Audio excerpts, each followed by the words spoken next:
नमस्कार, आप देख रहे हैं डीएस धरती संदेश न्यूज और मैं हूं आपके साथ अंजना। आओ बढ़ते हैं आज की बड़ी और खास खबरों की ओर। संसद में सरकार बोली, चीन का अवैध कब्जा स्वीकार नहीं, लद्दाख में उसने 2 नए कस्बे बना लिए। हमने डिप्लोमेटिक स्तर पर विरोध जताया। केंद्र सरकार ने शुक्रवार को संसद में बताया कि भारत को चीन के 2 नए काउंटी कस्बे बनाने की जानकारी मिली है, जिसका कुछ हिस्सा लद्दाख में आता है। सरकार ने कहा कि इसका डिप्लोमेटिक तरीके से कड़ा विरोध दर्ज कराया गया है। चीन ने पिछले साल दिसंबर में होतान प्रांत में 2 नई काउंटी हेयान और हैकांग बनाने का ऐलान किया था। तब भारत ने साफ साफ कहा था, इन काउंटियों में मौजूद कुछ इलाके भारत के केंद्र शासित प्रदेश लद्दाख का हिस्सा है और चीन का दावा पूरी तरह से अवैध है।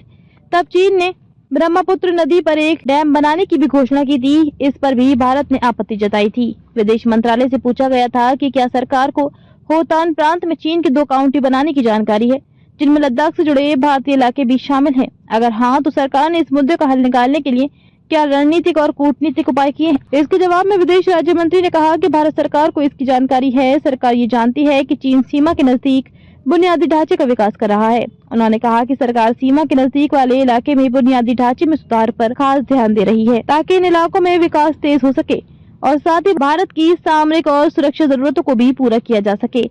विदेश राज्य मंत्री ने कहा कि पिछले दशक 2014-2024 में सीमा के पास के इलाकों में इंफ्रास्ट्रक्चर डेवलप करने के लिए बजट आवंटन में इजाफा हुआ। उन्होंने कहा कि अकेले सीमा सड़क संगठन बीआरओ ने पिछले दशक की तुलना में 3 गुना ज्यादा खर्च किया है। उन्होंने कहा कि सड़क नेटवर्क, पुलों और सुरंगों की संख्या में पहले की तुलना में काफी ज्यादा इजाफा हुआ है। इससे स्थानीय आबादी को कनेक्टिविटी देने और सैनिकों को बेहतर रसद पहुँचाने में मदद मिली है। मंत्री ने कहा कि सरकार भारत की सुरक्षा पर असर डालने वाले सभी घटनाओं पर हमेशा नजर रखती है और अपनी संप्रभुता और क्षेत्रीय अखंडता की रक्षा के लिए सभी आवश्यक उपाय करती है। खबरों में अब तक लिए बस इतना ही। फिर होगी आपसे मुलाकात, तब तक लिए देखते रहिए डीएस धरती संदेश न्यूज। लेटेस्ट अपडेट न्यूज पाने के लिए हमारे चैनल को लाइक, फॉलो, सब्सक्राइब करें। ऐसी लेटेस्ट न्यूज पाने के लिए हमारे चैनल को बेल आइकन प्रेस करना ना भूलें। अगर आप हमें फेसबुक या फिर ट्विटर या इंस्टा के माध्यम से देख रहे हैं तो हमारे पेज को फॉलो करें और कमेंट में आप किस जिले से, शहर से न्यूज देख रहे हैं हमें कमेंट करें। धरती संदेश न्यूज में जुड़ने के लिए संपर्क करें संपादक संजय सिंह से 9725190015। धन्यवाद।